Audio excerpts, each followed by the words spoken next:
Europe is burning, and the heat isn't moving. A rare high-altitude omega block has locked the skies, trapping a brutal dome of scorching air directly over the continent. From Madrid to Paris, temperatures are obliterating records, breaching 40 degrees Celsius and peaking at a staggering 44.3 degrees in western France. There is no wind, no clouds, and no escape. This isn't just summer. This is a weather system stuck on extreme. A heat wave is a stretch of days, usually a few days, in which temperatures are far enough above normal to really cause problems. The omega block is freezing regional weather patterns completely in place. It works like a massive atmospheric vice. A powerful high-pressure system gets pinned between two low-pressure systems, mimicking the Greek letter omega.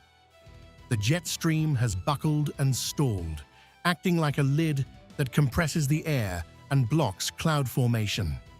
Instead of a passing hot spell, Europe is trapped in a relentless, self-reinforcing furnace.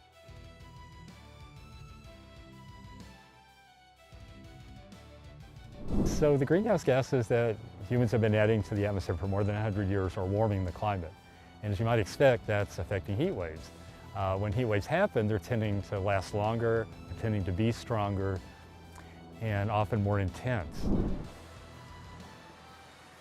The continent is buckling under the weight.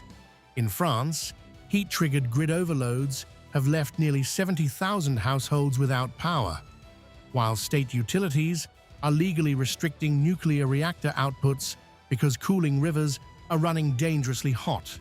Rail networks are cancelling intercity trains due to expanding tracks.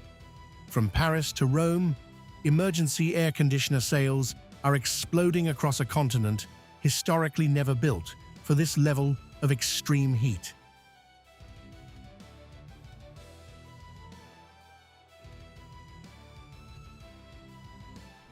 We tend to think of deadly weather events as the things that are dramatic and visual, like a hurricane or a tornado or a flash flood.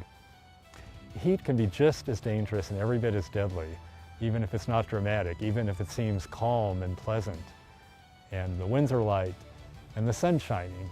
Those are some of the most dangerous heat days. When you hear the term heat dome, and that's not actually a term meteorologists use that often among themselves, but when you hear the phrase, it's usually people referring to a large mass of hot air that extends not just at the surface, but up several miles, and it can expand over hundreds of miles horizontally.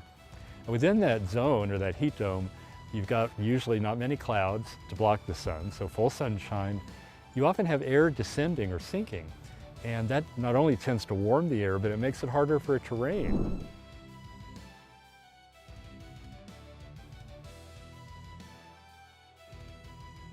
According to climate scientists, these atmospheric blocks are dramatically intensifying the impact of rising global temperatures. While the blocking pattern itself is a natural meteorological event, experts from Imperial College London warn that human-induced climate change has amplified its baseline, making this trapped dome roughly 4 degrees hotter than it would have been decades ago. Climate change is actively weaponizing every single degree of this crisis. So it's one thing to deal with a really hot day and get through it, get home, get some relief. But especially if you don't have air conditioning at home, you may be in a heat wave where the temperature doesn't get below 80 Fahrenheit at night, or even warmer. And if that goes on for several days, and inside it's really sweltering, your body just doesn't get a chance to cool off and recover.